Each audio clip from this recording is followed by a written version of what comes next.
Hello everyone, this is Yog Maya and welcome back to my YouTube channel Let's Learn with Yog Maya। आज हम discuss करेंगे Jharkhand PGT economics से related एक और chapter पे महत्वपूर्ण प्रश्न। यह प्रैक्टिस का छठा सेट है। सेट 5 तक हो चुका है। अगर आपने अभी तक नहीं देखा है तो आप मेरे चैनल पे जाकर देख सकते हैं। तो चलिए स्टार्ट करते हैं। आज हम जिस टॉपिक पे डिस्कस करेंगे वह है भारतीय वित्तीय बाजार यानी कि इंडियन फिनांस मार्केट। तो सबसे पहले जानते हैं भारतीय वित्तीय बाजार क्या है। तो जो है ऐसी संस्थागत व्यवस्था जिसमें क्रेता एवं विक्रेता नियमित रूप से वित्त का विनिमय एक्सचेंज ऑफ फिनांस करते हैं, वित्तीय बाजार कहलाती है ना। इसके अंतर्गत मुद्रा बाजार, पूंजी बाजार, वायदा बाजार और विदेशी विनिमय बाजार इत्यादि सभी आते हैं। चलिए पहले प्रश्न पर चलते हैं। मुद्रा बाजार से लिए जाने वाले ऋणों की परिपक्वता अवधि कितनी होती है। तो जो है मुद्रा बाजार से जो ऋण लिए जाते हैं उनकी अवधि अल्पकालिक होती है, यानी कि 1 वर्ष से कम की अवधि होती है। नेक्स्ट है, विश्व में कॉल मनी मार्केट सबसे बड़ा केंद्र किस बाजार को माना जाता है। तो कॉल मनी मार्केट का सबसे बड़ा बाजार है लंदन मनी मार्केट। नेक्स्ट है, औद्योगिक प्रतिभूतियों के अंदर जो इंडस्ट्रियल सिक्योरिटीज़ होती है के अंतर्गत किसे शामिल किया जाता है। जो भी शेयर और डिवेंचर्स हैं वो सारे इंडस्ट्रियल सिक्योरिटीज़ हैं। नेक्स्ट है, सर्वप्रथम किस एक्सचेंज ने विदेशी मुद्रा का वायदा कारोबार शुरू किया। तो यह स्टार्ट किया राष्ट्रीय स्टॉक एक्सचेंज ने 2008 में। नेक्स्ट है, पूंजी बाजार से प्राप्त ऋण की अवधि होती है। तो पूंजी बाजार से जो ऋण मिलता है उसकी अवधि हमेशा दीर्घकालिक होती है, यानी कि मिनिमम 1 वर्ष से अधिक होनी चाहिए। नेक्स्ट है, वे प्रतिभूतियाँ जिनकी परिपक्वता अवधि 365 दिन से अधिक हो क्या कहलाती है। तो जो है वो बॉन्ड पेपर कहलाता है, जिसकी परिपक्वता अवधि 365 दिन से अधिक हो सकती है। नेक्स्ट है, प्रारंभिक सार्वजनिक प्रस्ताव IPO के माध्यम से विश्व में सर्वाधिक पूंजी जुटाने वाली कंपनी कौन सी है। तो यह है सऊदी अरामको कंपनी, जो कि IPO से सबसे ज़्यादा पूंजी जुटाती है। नेक्स्ट है, बुलिश और बियरिश। आपने सुना होगा बुलिश और बियरिश की अवधारणा किससे संबंधित है। तो ये शेयर मार्केट में उपयोग की जाती है ये शब्दावलियाँ। एक जानकारी दी हुई है, एम्स्टर्डम स्टॉक एक्सचेंज विश्व का प्रथम स्टॉक एक्सचेंज था जिसकी स्थापना 1602 में हॉलैंड में की गई थी।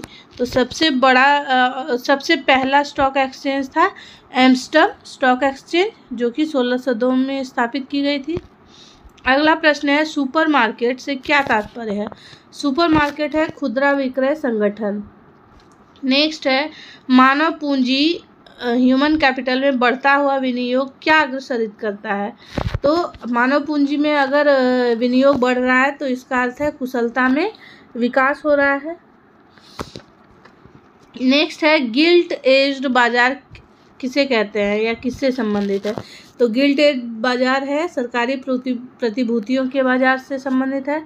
नेक्स्ट है, भारत का औद्योगिक वित्त निगम इंडस्ट्रियल फिनांस कॉरपोरेशन किस रूप में कार्य करता है। तो यह डेवलपमेंट बैंक के रूप में कार्य करता है, विकास बैंक के रूप में। नेक्स्ट है, बाजार अर्थव्यवस्था मार्केट इकोनॉमी का प्रबल समर्थन किसने किया था। तो मार्केट इकोनॉमी को एडम स्मिथ और रिकार्डो और J.K. गलब्रेथ ने बहुत ज़्यादा समर्थन किया था। नेक्स्ट है, बाजार एक आर्थिक प्रकृति है, यह किस ओर रुझान उत्पन्न करती है। तो बाजार एक आर्थिक प्रकृति है, इससे क्या समझ में आता है, यह उपभोक्तावाद की ओर जो है रुझान उत्पन्न करती है। नेक्स्ट है, कोई बाजार क्रेता बाजार है, बायर्स मार्केट कब कहलाता है। तो बायर्स मार्केट तब कहलाता है जब मांग से पूर्ति अधिक होती है, यानी कि मांग कम हो और पूर्ति अधिक हो। नेक्स्ट है, किसी अर्थव्यवस्था में यदि बाजार की दर को घटाया जाता है तो इसका प्रभाव क्या होगा। इसका प्रभाव होगा अर्थव्यवस्था में निवेश व्यय को बढ़ाएगा। नेक्स्ट है, कंपनी डिबेंचर धारक किसे कहा जाता है? लेनदारों को कहा जाता है डिबेंचर धारक। भारत के विनिवेश आयोग डिसइन्वेस्टमेंट कमीशन के प्रथम अध्यक्ष कौन थे? वो थे जीवी रामकृष्णन। ऐसे लोग जो द्वितीय बाजार की अपेक्षा प्राथमिक बाजार में निवेश करना पसंद करते हैं उन्हें क्या कहते हैं? स्टॉक कहलाते हैं वो। नेक्स्ट है, भारतीय अर्थव्यवस्था के संदर्भ में खुला बाजार प्रचलन से क्या आशय है? तो आरबीआई द्वारा सरकारी प्रतिभूतियों के क्रय और विक्रय से संबंधित है। नेक्स्ट है, मुद्रा बाजार का नियमन और नियंत्रण किसके द्वारा किया जाता है? तो भारतीय रिजर्व बैंक द्वारा। नेक्स्ट है, भारत सरकार द्वारा वर्ष 1993 में रंगराजन समिति की नियुक्ति किस लिए की गई थी? तो पूंजी विनिवेश के लिए रंगराजन समिति की नियुक्ति की गई थी। नेक्स्ट, S&P 500 किससे संबंधित है? बड़ी कंपनी के स्टॉक सूचक से। नेक्स्ट है, भारत के राष्ट्रीय शेयर बाजार नेशनल स्टॉक एक्सचेंज का मुख्यालय कहाँ स्थित है? मुंबई में स्थित है stock exchange, national stock exchange का मुख्यालय। नेक्स्ट है, भारतीय प्रतिभूति एवं विनिमय बोर्ड सेबी के मुख्यालय कहाँ है? तो मुंबई में है सेबी का मुख्यालय। एक जानकारी दी गई है, national stock exchange of India के प्रवर्तक भारतीय स्टेट बैंक, LIC, GIC तथा IDBI है। तो नेशनल स्टॉक एक्सचेंज में कौन कौन है उसके साथ? SBI, LIC, GIC और IDBI। नेक्स्ट है, BSE ग्रीनेक्स में कितनी कंपनियां सम्मिलित है? तो BSE ग्रीनेक्स में कुल 25 कंपनियां सम्मिलित है। नेक्स्ट है, शेयर बाजार में चलने वाले बृहद कारोबार कौन सी संस्था नियमित और नियंत्रित और विनियमित करती है? तो सेबी। शेयर बाजार में जो भी कारोबार चलते हैं उसको सेबी रेगुलेट करता है। एक जानकारी दी गई है, भारतीय जीवन बीमा निगम life insurance corporation of India की स्थापना संसद द्वारा पारित बीमा अधिनियम 1956 के तहत 1 सितंबर 1956 को हुई। इसका मुख्यालय मुंबई में स्थित है ना। अगले प्रश्न पर चलते हैं, भारत के प्रमुख शेयर बाजारों में सर्वाधिक कारोबार कौन सा बाजार करता है? तो सर्वाधिक कारोबार राष्ट्रीय शेयर बाजार करता है। नेक्स्ट है, इनसाइडर ट्रेडिंग का संबंध किससे है? शेयर मार्केट से। नेक्स्ट है, एक्चुअरीज जो है किससे संबंधित है? ये बीमा से संबंधित है। नेक्स्ट है, विश्वसनीय प्रतिभूतियों रिलायबल सिक्योरिटीज से क्या तात्पर्य है? रिलायबल सिक्योरिटीज जो है वो है ऐसे शेयर हैं जो लगातार ऊंची दर पर लाभ लगातार ऊंची दर पर लाभ प्राप्त होता है। दलाल स्ट्रीट कहाँ स्थित है? तो मुंबई में है दलाल स्ट्रीट। भारत में ट्रेजरी बिल की 3 परिपक्वता अवधियों के लिए 91 दिन, 182 दिन और 364 दिन के लिए जारी किए जाते हैं। यानी कि ट्रेजरी बिल जो भी जारी किए जाते हैं उनकी परिपक्वता अवधि है 91 दिन, 182 दिन और 364 दिन। नेक्स्ट है, अंतर्राष्ट्रीय नकदी की समस्या किससे संबंधित है? तो नकदी की समस्या संबंधित है डॉलर और दुर्लभ मुद्राओं जो हार्ड करेंसीज हैं उनकी अनुपलब्धता से। नेक्स्ट है, भारत सरकार द्वारा बीमा नियामक एवं विकास प्राधिकरण insurance regulatory and development authority IRDA की स्थापना कब हुई? तो IRDA की स्थापना अप्रैल 2000 में की गई। नेक्स्ट, किसान क्रेडिट कार्ड KCC योजना कब प्रारंभ की गई? तो ये प्रारंभ की गई 1998-99 में। नेक्स्ट है, RN मल्होत्रा समिति किस क्षेत्र से संबंधित है? तो RN मल्होत्रा क्षेत्र समिति बीमा क्षेत्र से संबंधित है।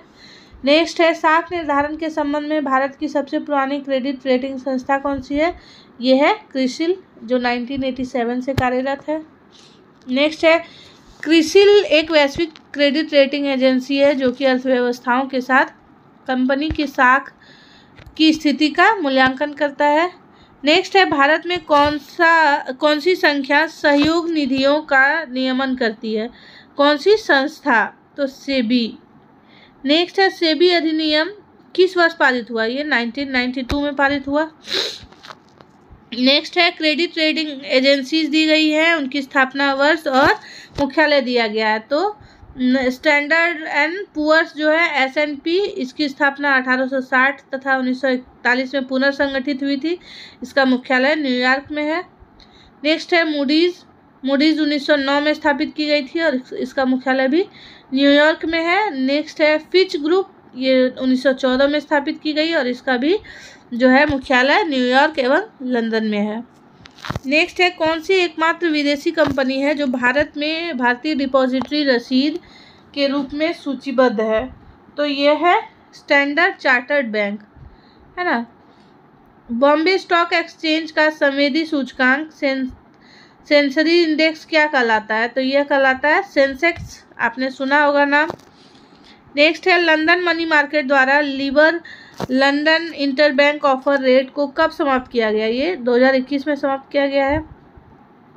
नेक्स्ट एक जानकारी दी गई है, लीबर को समाप्त कर इसके स्थान पर मुख्यतः SOFR secured overnight financing rate का प्रयोग किया जा रहा है। नेक्स्ट है ISO 9001 से 2000 प्रमाण पत्र प्राप्त करने वाला भारत का पहला एवं विश्व का दूसरा स्टॉक एक्सचेंज कौन सा है? BSE, Bombay stock exchange. Next सरकार ने बीमा व्यवसाय के नियमन के लिए किसका गठन किया है? तो सरकार ने गठन किया बीमा नियामक एवं विकास प्राधिकरण का। नेक्स्ट है IRDAI का गठन किस समिति की सिफारिशों के आधार पर किया गया था? मल्होत्रा समिति के सिफारिशों के आधार पर। नेक्स्ट है भारतीय पूंजी बाजार घोटालों की पुनर्वित्त को रोकने के लिए भारत सरकार ने किसे नियामक शक्तियां सौंपी है? तो सेबी को सौंपी है नियामक शक्तियां। नेक्स्ट है निक्की NIKKEI किससे संबंधित है? यह है टोक्यो की स्टॉक एक्सचेंज में अंश मूल्य सूचकांक से संबंधित। अगला एक टेबल दिया गया है जिसमें बहुत सारी जानकारियां हैं, जिसमें विश्व के प्रमुख संवेदी सूचकांक जो है दिए गए हैं। संयुक्त राज्य अमेरिका जो है उसका संवेदी सूचकांक है नास्डॉक, जो वह किस देश में है? वह फ्रांस में है और इसको CAC से कहा जाता है। ब्राज़ील का संवेदी सूचकांक है बोस्वेपा, जो जर्मनी में कार्यरत है और इसको DAX से निरूपित किया जाता है। ऑस्ट्रेलिया का ऑर्डिनरीज है संवेदी सूचकांक, इटली में है यह और इसको MIBTEL से के नाम से जाना जाता है। दक्षिण कोरिया की जो है संवेदी सूचकांक है कास्पा, जो जापान में है और इसे निक्की कहा जाता है। चीन की जो है संवेदी सूचकांक है शंघाई कंपोजिट, जो हांगकांग में स्थित है और इसे होंग सेंग नाम से जाना जाता है। सिंगापुर की जो है वह है स्ट्रेट्स टाइम्स, जो ब्रिटेन में कार्यरत है और इसे FTSE के नाम से जाना जाता है। तो इस तरह से जो है आज हमने भारतीय स्टॉक एक्सचेंज से संबंधित प्रश्नों को डिस्कस किया है। उम्मीद करती हूँ यह वीडियो आपके लिए उपयोगी होगा। मिलते हैं किसी और वीडियो में ऐसे ही जानकारी लेकर आपके लिए। मेरे चैनल को सब्सक्राइब ज़रूर कीजिएगा ताकि आप मुझसे जुड़े रहें। तब तक के लिए थैंक यू सो मच।